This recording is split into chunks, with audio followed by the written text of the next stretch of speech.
Okay, hi everyone. Another skills video then, based on completing the square. Now you've already done quite a lot of completing the square so far, I imagine, and hopefully you know why, but we're going to reiterate why. And it all revolves around quadratics. Now what you have here is a general quadratic, ax squared plus bx plus c, where a, b, and c are real constants. So what does that fancy R means? That means all real numbers, and that means everything which isn't imaginary. So that means the irrational number, root 2, root 3, you got pi, you got e, 0, integers, decimals, etc. And this fancy backwards e means an element of the set. So it's just nice mathematical notation here to describe what A, B, and C is. Now you have been working normally with A being 1. So when you're completing the square, you get the simplest case with A equaling 1. And we're going to just recap that method to make sure that we've got it and we understand why we're doing it, etc. Alright? Now students are so quick to just write, oh, this thing equals 0, and then try and solve it, but that really annoys me because I don't think you really understand why they're making it equal to 0. They're making it equal to 0 just to find where it crosses the x-axis. Cross points.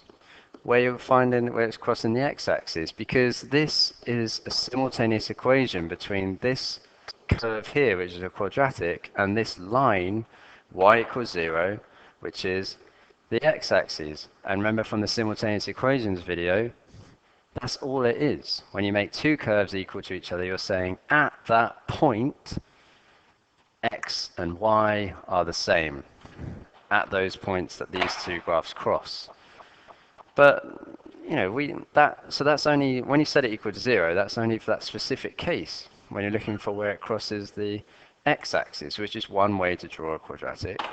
But another way to draw a quadratic is to know where the minimum point is. So you know this thing is going to be U-shaped like that, or maybe upside down if it's negative. And if you know where that minimum point is, then you can sketch the graph very quickly, and you can also solve it from there.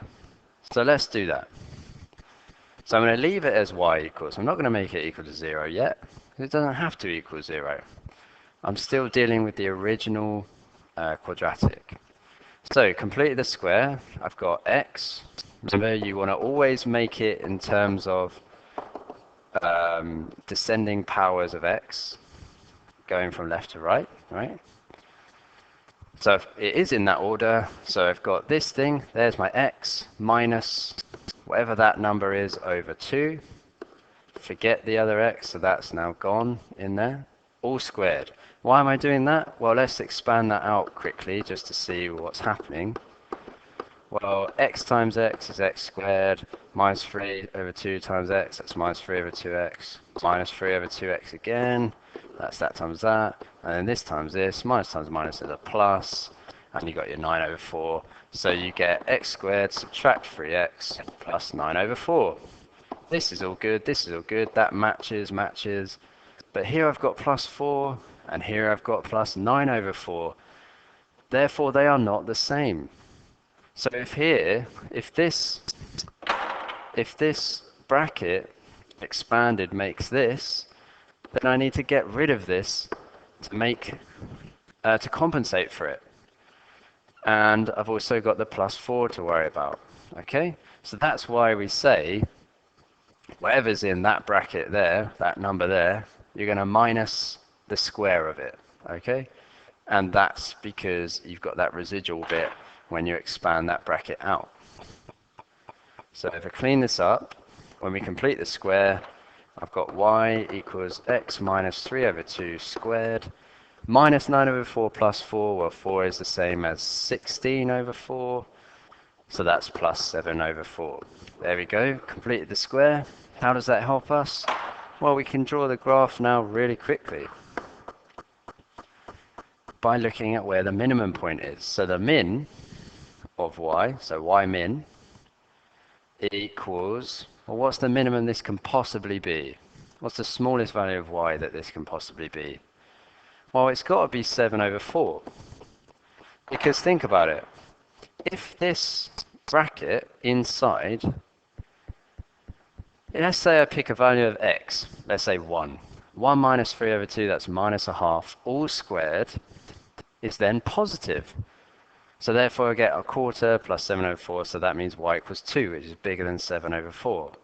If I pick x as a positive number bigger than minus 3 over 2, so let's say 2, 2 minus 3 over 2 is a half, squared is a quarter, plus 7 over 4, and I still get y equals 2. So because this is always positive, when you square something, it's always going to be positive. The smallest I can possibly make y is to make this bracket equal to 0. And when does that happen? It happens at x equals 3 over 2 then, alright? So your minimum point is 3 over 2 and 7 over 4. So whatever x needs to be to make that bracket 0, that's where your minimum is going to be. So if we locate that on our graph, there is 3 over 2, there is 7 over 4, there's my cross. I know I've got a positive quadratic. Where does it cross the y-axis? Oh, I know where it crosses at 4. So here's 4, and there we go, there's your quadratic, right? If we made the whole quadratic equal to 0, that would only tell us where it crosses the x-axis. But you can see from the graph, it doesn't cross the x-axis. And we can prove this using the discriminant.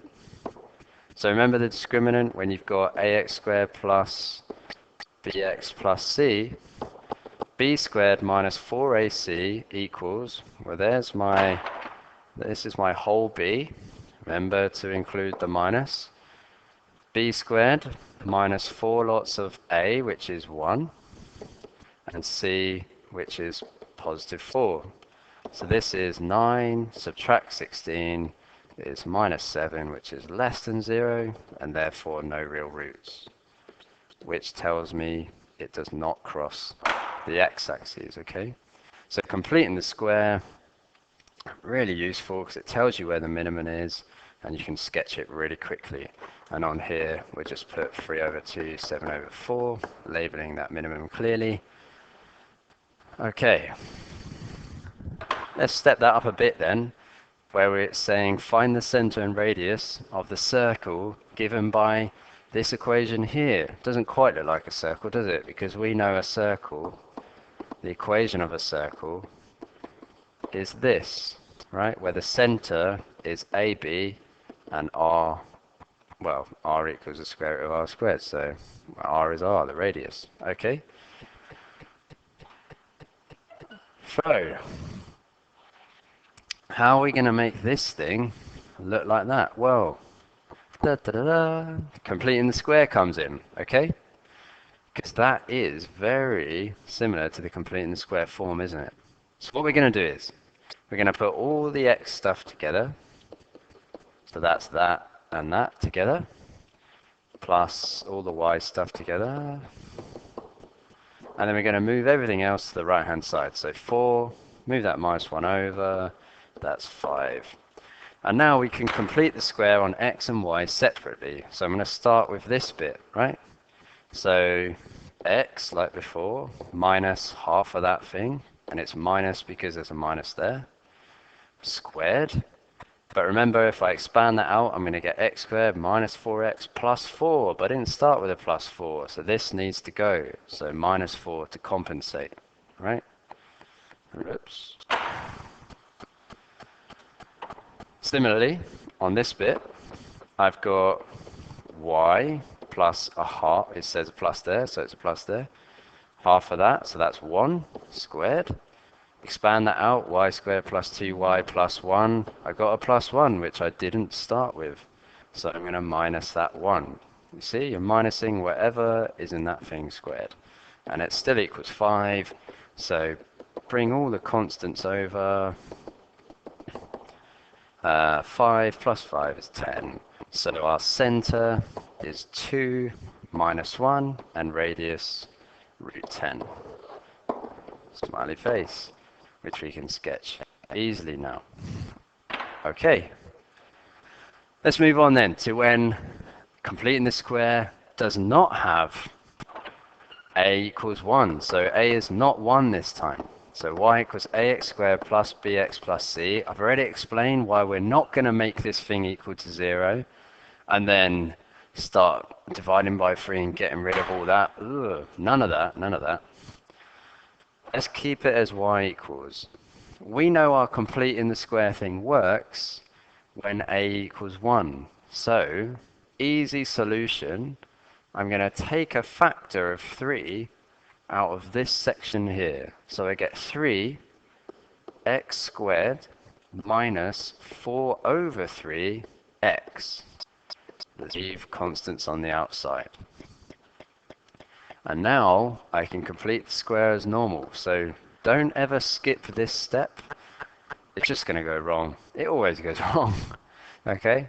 So just keep the methodology clear and tight. So let's complete the square here. So that's x. There's that bit. Minus, because there's a minus there. And now we've got 4 over 3 divided by 2. Half of 4 over 3 has to be 2 over 3 squared. Subtract. Remember, when you multiply that out, you're going to get x squared minus 4 over 3x plus 4 over 9. Didn't start with a plus 4 over 9, so we shouldn't finish with a 4 over 9, so that's why we're going to subtract it. Close your big brackets. See how helpful these big square brackets are? Really helpful.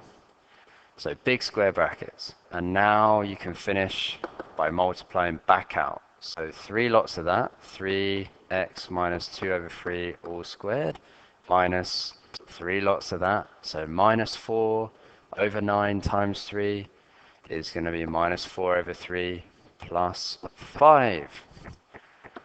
And just to finish that, 3x minus 2 over 3 squared. 5 is the same as 15 over 3, so that gives us 11 over 3. And we are done. How does that help? Well, because we know now what the minimum is. So y min equals, the same applies. Just because that 3 is here doesn't make any difference, because we still need that bracket to equal 0.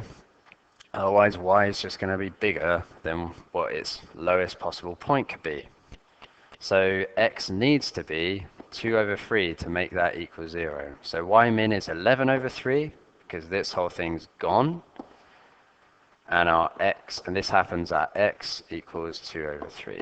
So your minimum, 2 over 3, 11 over 3. Sketch it real quick then. 2 over 3 is there. 11 over 3 is there. Quick cross. Do we know where it crosses the y-axis? Absolutely, at 5. So there's 5, and there we go. Done. Brilliant. Hi. Sorry, slight room interruption. Okay, that's done then. Let's rub that bit out, and let's move on to the second example. Alright. So this time, we've got minus x squared plus 2x plus 1. So straight away, alarm bells should be ringing. This is a negative quadratic, isn't it? Which means the shape is this way, upside down. But the same formula applies as what we did with the 3x squared. We don't have a 1 next to our x squared, so I'm going to take a factor of minus 1 out. Big square brackets. So that leaves me with x squared, right? So minus times x squared gives me what I started with. I need to times 2x by minus something. I need to times something to do with 2x times by a minus to make it a plus, so that has to be a minus. Plus 1 stays on the outside. These big square brackets, so useful. And now we can complete the square as normal. So this x minus, because there's a minus here, half of this, that's 1 squared. If you expand that out, it's going to give you this plus this thing squared, so we need to get rid of it. So minus 1 plus 1. So we get minus, expanding out, x minus 1 squared, plus 1 left over. So minus x minus 1 squared plus 2. Here we go. Again, this time we're going to find the turning point, so the point where this thing turns from positive to a negative gradient, but this time we're going to have a negative quadratic. So we're going to have y maximum. The maximum value of y is when this thing is 2 at the bracket equals 0, so when x equals 1, because again, think about it, whatever number that is, if that's not 0, it's always going to be positive. You're taking it away, so therefore y is getting smaller. So the max, 1, 2, you can sketch that really quickly. There's x is 1, there's y equals 2, there's the max. Do we know where it crosses the y-axis? Absolutely. At 1, there's 1. Do we know where it crosses the x-axis? We can find that out very easily using our completed the square that we've got so far.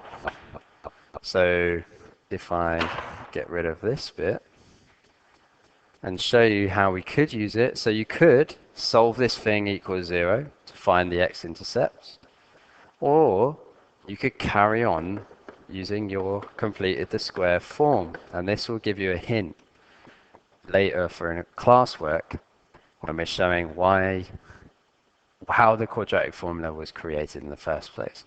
So we're solving when y is 0. So when y is 0, we get this. We can move the minus over. So x minus 1 squared equals 2. Square root both sides. Well, plus or minus the square root both sides, remember. So root 2. And then add that 1 onto the right hand side. So x equals 1 plus or minus root 2. And there we go. This one must be our 1 plus root 2, and this one must be our 1 minus root 2. And 0 on the y, 0 on the y. And there you go. So you can use completing the square not only to find the minimal max point of a quadratic, but also to quickly solve it as well. Okay? The key message: don't just make it equal to 0 straight away. Keep the y equals and then think about what it is you want to do with it. You make it equal 0 when you want to find where it crosses the x-axis. If you've got a number in front of the x squared which isn't 1, then that's when you have your big bracket system. Okay? Leaving the constant on the outside. And that's it.